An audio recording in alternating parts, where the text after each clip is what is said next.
नमस्कार, आप देख रहे हैं किसान इंडिया की स्पेशल सीरीज मौसम नामा और मैं हूं आपके साथ पारुल यादव। देश में अगले 24 घंटों में मौसम का मिजाज बदलने वाला है। आईएमडी के मुताबिक अगले 24 घंटों के अंदर 7 राज्यों में बारिश के चलते मुश्किलें बढ़ने वाली हैं। इस बारिश की वजह से तापमान में 2 से 3 डिग्री तक की कमी आएगी। वहीं पहाड़ी राज्यों में बर्फबारी की चेतावनी भी जारी की गई है। ऐसे में चलिए देश के जाने माने weather expert doctor SN Pandey ji से जानते हैं अगले 24 घंटों के मौसम का पूर्वानुमान। उत्तर प्रदेश, उत्तर भारत में अगले 4 दिनों के दौरान अधिकतम तापमान में धीरे धीरे से क्रमिक रूप से 2 से 3 डिग्री की वृद्धि होने की संभावना है तथा उसके बाद के 3 दिनों में कोई विशेष परिवर्तन होने वाला नहीं है। इस सप्ताह के दौरान उत्तर भारत में कई हिस्सों में अधिकतम तापमान है वो सामान्य से 3 से 4 डिग्री सेल्सियस अधिक रहने की संभावना है। एक नया कमजोर पश्चिमी विक्षोभ भी 26 फरवरी से पश्चिमी हिमालयी क्षेत्र को प्रभावित करने की संभावना है। उत्तर पश्चिमी भारत के कई हिस्सों में इस हफ्ते अधिकतम तापमान सामान्य से 3 से 5 डिग्री ज्यादा रहने की संभावना है। एक नया पश्चिमी विक्षोभ जो 26 फरवरी को पश्चिमी हिमालय क्षेत्र को प्रभावित करेगा, इसकी भी संभावना है। और जहां तक आज तमिलनाडु के तटों, केरल में हल्की बारिश की संभावना सिर्फ दक्षिण भारत में बनी हुई है।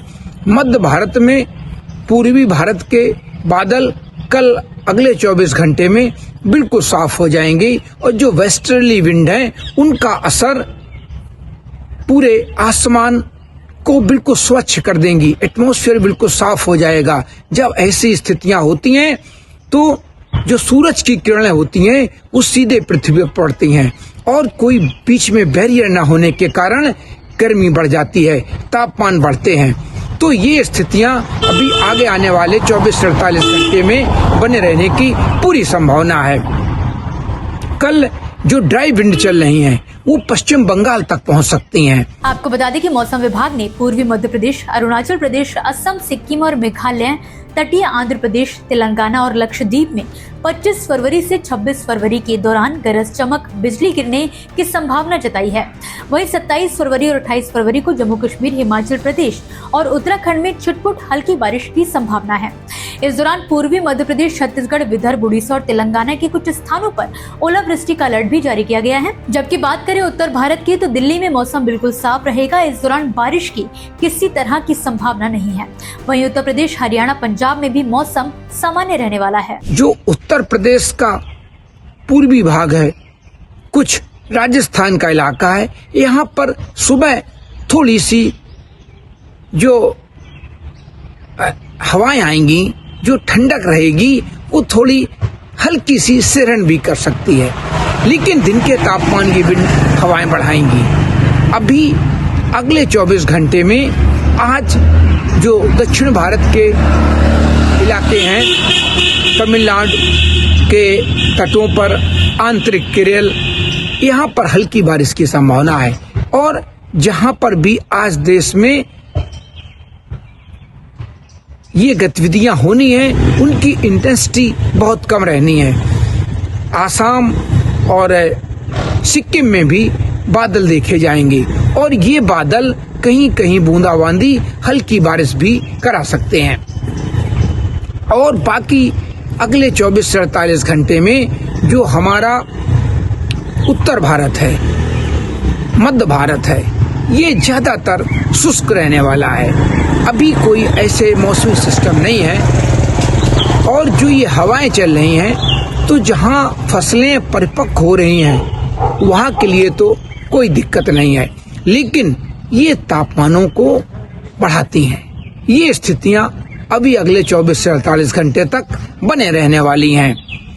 लोगों को सलाह दी जाती है कि अभी भी रात में तापमान औसत के आसपास रहेंगे और दिन के तापमान ज्यादातर देश में कहीं 2 डिग्री से 5 डिग्री या 7 डिग्री तक सामान्य से अधिक रह सकते हैं। फिलहाल जो दिन के तापमान है वो इन जो हमारी शुष्क हवाएं हैं इनकी वजह से बढ़ रहे हैं। आसमान साफ होता है, सूरज की किरण सीधे पृथ्वी पर पहुंचती है, लेकिन कहीं कहीं बादलों की आवाजाही भी है। जो मॉइस्चर फीड शेष रह जाता है उसकी वजह से कहीं कहीं क्लाउड भी हो सकते हैं, ऊंचे क्लाउड। ये बारिश वाले बादल नहीं होंगे, लेकिन कहीं कहीं पर जो हमारी धूप है उसको ये कमजोर कर सकते हैं। इसी के साथ दोस्तों फिलहाल के लिए मौसम नामा में बस इतना ही। आप मुझे दीजिए इजाजत और इसी तरह मौसम से जुड़ी ताजा अपडेट्स के लिए आप देखते रहिए किसान इंडिया। धन्यवाद।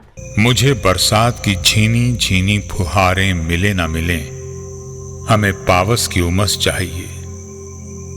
जी हां, मैं किसान हूं, क्रांति बीज बोना चाहता हूं। मुझसे अभी सावन भादों, क्वार कार्तिक या फागुन की बातें मत करो। मैं आषाढ़ की पहली बारिश में भीगकर ठहरी हवा में उमस से आकुल व्याकुल होना चाहता हूं।